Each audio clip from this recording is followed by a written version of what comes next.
إن الحمد لله نحمده ونستعينه ونستغفره ونؤمن به ونتوكل عليه ونعوذ بالله من شرور أنفسنا ومن سيئات أعمالنا ومن يهده الله فلا مضل له ومن يضلله فلا هادي له وأشهد أن لا إله إلا الله وأشهد أن محمدا عبده ورسوله. أعوذ بالله من الشيطان الرجيم. بسم الله الرحمن الرحيم.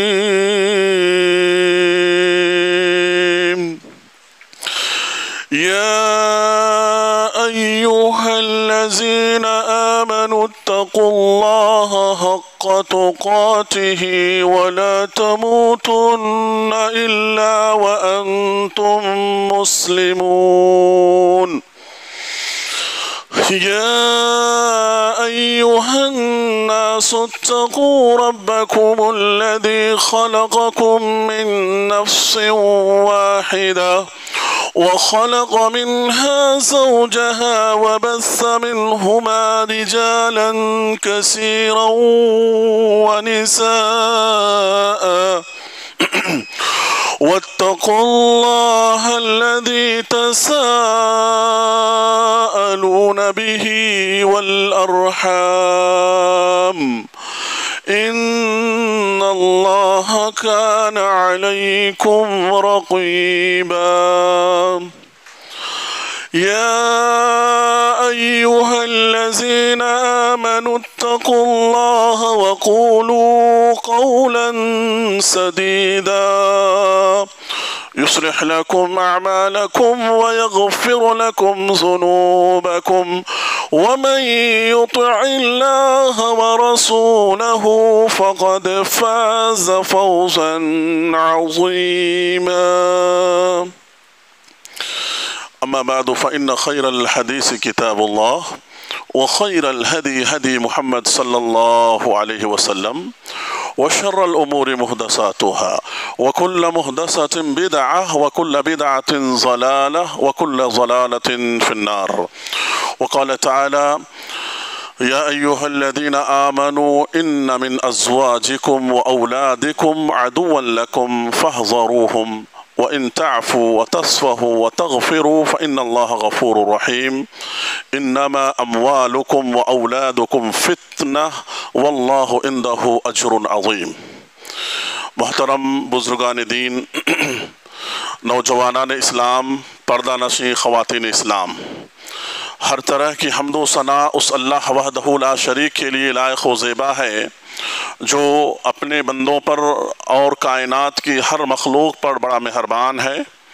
اس کے بعد تمام انبیاء کرام پر درود و سلام ہو، بالخصوص ہمارے اور آپ کے آخری نبی پر صلی اللہ علیہ نبینا محمد و آلہ و اصحابہ اجمعین۔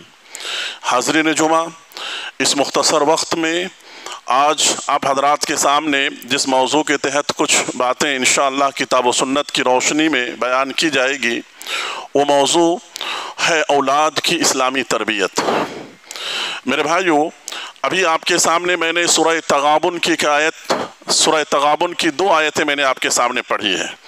آیت کا ترجمہ یوں ہے، اللہ تبارک و تعالی بیان فرما رہے ہیں کہ یا ایھا الذین آمنو، کہ ایمان والو، یقیناً تمہاری بیویوں میں سے بعض اور تمہارے اولاد میں سے بعض یہ تمہارے دشمن ہیں۔